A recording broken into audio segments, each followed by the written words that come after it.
Alrighty everybody, and welcome back to another video. This is going over crafting. Now, I'm not going to give anybody any type of recipes. Number one, because I feel like for players out there to experience trying to figure out how to do this on their own is something special. I spent the last, I'm not even kidding, 24 hours straight, with some sleeping of course, figuring out all of this stuff on my own. There's something special about playing a game like this, and you do the testing and you do everything on your own. But there is guidance, and I want to go ahead and do that. So no recipes in this video, no major spoilers or anything like that, but we are going to go over some things so you guys can better understand how crafting and how everything works together. Again, as always, if you guys came back from any of my previous videos, hi, welcome back. And if you're one of my viewers that are just wondering what the heck am I playing now, right? We are playing The Forge. As always, make sure you guys do like the video, as it does help me come up with more content like this for you guys. Now, crafting is its own entity. If you do a lot of crafting and you don't want to do this over and over and over again, because you are going to be sitting here doing 3 mini games, Fast Forge saves your life. If there is any game pass that you could get inside of this game, Fast Forge is going to help you out. All you're going to do is just do 1 mini game, and that is absolutely it. So let's go ahead and talk about crafting. Before we actually do make anything, let's talk about some of the ores that we saw in our previous video. We'll take Cupright for example. I like the color scheme of this, but did you know that there's traits on ores? Certain ores do have extra traits on them, which can help you out with your crafting, whether you're doing armor or weapons. I choose this color because I like the color scheme. A great example of anything that does give you a trait is obsidian. This gives you a plus 30% increase on your armor, which is really important. Rivelite is also another one that can give you some traits. This is really nice for weapons. It gives you a plus 20% increase critical strike chance on it. I don't have any more of this ore, but uranium. It's really good when it comes to crafting armor. When used to craft armor, deal a 5% of the player max health as AoE damage to enemies around your character, which is a very good help at the very end of the day if you're looking for extra bonuses on your armor or your weapons. I do have a wiki section, and even better yet, I do have a guide within my Discord that I wrote for anybody that might be interested in reading on how I played the game. Worst case scenario, if you don't want to go ahead and read a lot, then you could go ahead and listen to this video and or check out the wiki to go ahead and see any of the ores that do have those traits. But back to crafting. Now, let's say that I want to go ahead and create a weapon or an armor piece with just eye ore. At the very left side, you're going to see the forge chances. The more that you obviously end up adding in, the higher rate that you'll get for a specific piece. But what happens if I were to do this for a weapon? For starters, all we do need is probably 3. That's all we need. We just need to use 3. But what happens if I find Firite and when I want to add it? Let's add it. I added 1 Demonite and 4 Rivelite. This, I have a 65% chance right now to go ahead and create a gauntlet, 10% to go ahead and create a katana, and 24% to go ahead and create a straight sword. To be honest, I can't go wrong with either one of these.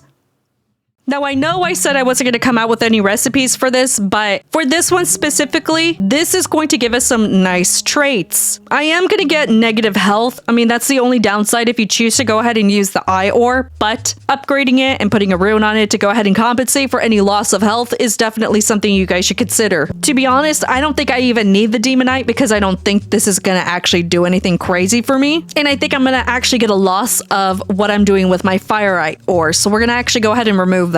So rather than doing everything that I just did right now, I opted to use 4 eye ore. I removed the Demonite. I just kept these the same, and we're gonna get some traits on these. It looks like I got another katana. Trying to get this as perfect as possible is also very, very, very, very important too. Okay, so this is going to create another replication of the current katana that I'm currently using right now. So we'll go ahead and take a look at what we got out of this. So it looks like the Rivelite, the eye ore, and the Firite, they're all here. These 2 are probably the dominant ones. I mean, they're both the same anyway. So, I mean, we were able to create something that does 63 damage. This can go way higher too, by the way. Okay, so this is the current one that we have right now. So we have a critical chance of 20%. Lethality increases physical damage by 15%. Negative health, of course. This is what you're going to get if you use the eye ore. And you do 3% of the weapon damage as fire per second. So let's go ahead and equip this real quick. So this is the current katana that we just created. Now, remember remember, keep in mind that the damage that you do can definitely go higher when you're using better things, though the recipes that you come up with is probably one of the most important things. There was one that I made just pure uranium. This is 100% pure uranium. This, however, does not have any traits. Now, my current eye ore that I have right now, you can see the damage that it does, the attack speed, the masterwork on it, and everything, but it also has 5 traits on it. Explosion, of course, the negative health, so technically 4 traits, lethality, burn, and attack speed. This is what it created when I did it the first time. This is my primary weapon for the time being until I make something better, of course, when I get more ore. And the fun part is, if you create something that it's just not good enough for you, that's okay, because at the very end, you could just come over here and just sell what you don't necessarily need. So the Firelight, we're gonna go ahead and sell. Actually, I'm gonna hold on to this. We're gonna sell the uranium, and we're gonna sell the eye ore that we just created. So we got about $2,600 out of that, which is okay. But now I get to go ahead and figure out which sword that I want to go ahead and use. But first we have to go enhance it. Luckily, this doesn't cost too much, so I could just go ahead and sit here and just go to the highest that I could go to. We'll match it. We'll go up to 6. I did it. I went all the way up to 6. Okay, so this should match exactly what I have for this one. The only difference, of course, is now I don't have that negative health aspect on my weapon. So that's also a bonus, but you'll see the difference between the two. Would you rather have less health, or would you just have something here that does a little less damage, but you don't lose your health? And that's the magic of crafting all the time. But there's also some extra things that you could go ahead and use, such as crystals, which can add multipliers, which are very important as well. However, the only downside of this is it's going to be a very grindy process to getting access to the Goblin Cave, which is located right over here. Now, the total amount that you are going to be spending here is about $75,000 to enter this cave, on top of some rare ores. Once you do, you gain access to this cave, and you're gonna see crystals all around. Of course, over time, you're not gonna see any more, and the only thing that you really have to do is pretty much break all of these here, and they'll eventually spawn in. So we have one right over here. This does have a lot of health, so kind of be ready to just kind of chill here for a few seconds. If anything, this kind of matches the volcanic rock. Okay, looks like I got a orange crystal out of that. So let's go ahead and... What the heck is my character doing?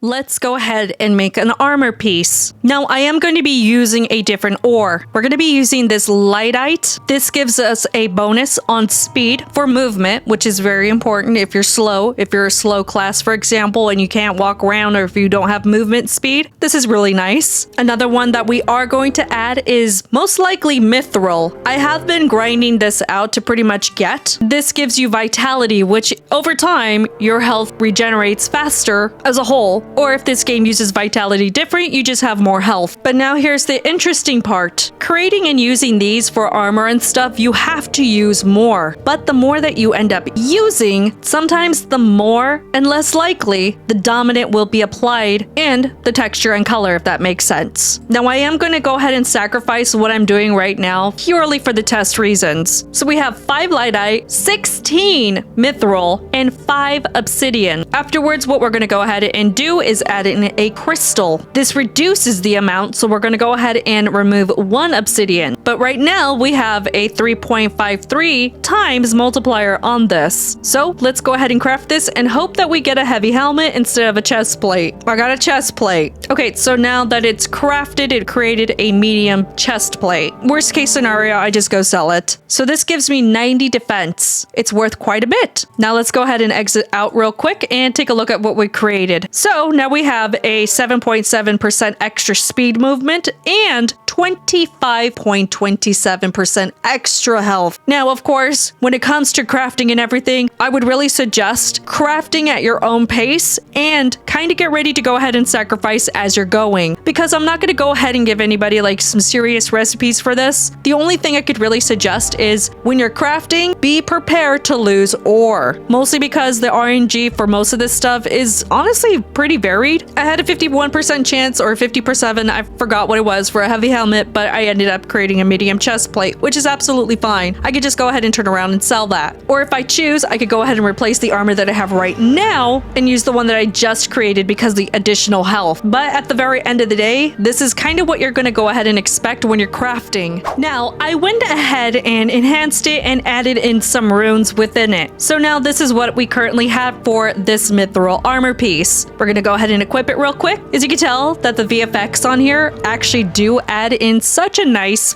effect to it. So it makes it look like you really created something really, really cool. But I also added in some runes for this and I did upgrade it. So now the vitality, will honestly say it's like 35% because this number is actually pretty funny. Thorn, of course, that's also super duper important. Phase and swiftness. For this, I'm actually going to go ahead and switch over to my angel race because the dwarf is actually pretty slow. But look how fast I'm moving now, which is really nice. This helps out so much, especially if you're really slow or if you just want to move faster in general. Worst case scenario now, after all this testing, I think I'm actually going to go ahead and keep this. Mostly because I do like moving faster more than anything. Though here is a word of advice right now. Because we're already sitting at the furthest that we could go in the game, granted this just came out for everybody, the most that you guys can do right now is go ahead and craft. Collect and craft. However, because this is the last area, any of the weapons and the armor that you create now, take this with a grain of salt. It's only going to carry you as far as you could go within the next update. We're going to obviously have better armor, better weapons, better ore, so on and so forth. Create something that is utilizable for you right now and you don't have to worry about in the future. Once that next update hits, then everything that we have here is basically useless. I would say take the time, definitely learn how crafting works, and experiment. Experiment with what you have, whether that be weapons or armor. Now, what I am doing right now is I'm not worrying about my upgrades or what can be better at this very moment. I'm actually going ahead and crafting to sell and save up cash. Once you're done with all your quests within the game, there's no viable way to go ahead and farm money other than crafting. So kind of be prepared once you're done with all your quests and everything to constantly craft. This is a great moment for everybody to go ahead and just kind of collect, craft, sell. The more you do this, the more you'll understand how all of this works. Again, if you don't want to be driven crazy by doing this a million times, 3 mini games, remember, Fast Forge will only force you to do 1, and that is it. So at the very end of the day, technically you guys got 2 recipes out of me, and this was just to go ahead and test things out. But play around with forging. See what works for you. I want you guys to go ahead and experience and learn how to do this. Hopefully this did give everybody a basic understanding on how this works. And again, if you're not sure what traits are on specific ores, definitely check out the wiki. And again, I do have a basic guide on pretty much what I've been doing within this game in my Discord server. We do have a forge section. As always, make sure you guys do like the video, as it does help me come out with more content like this for you guys. And until then, I will see you guys all in the next video. Okay, bye!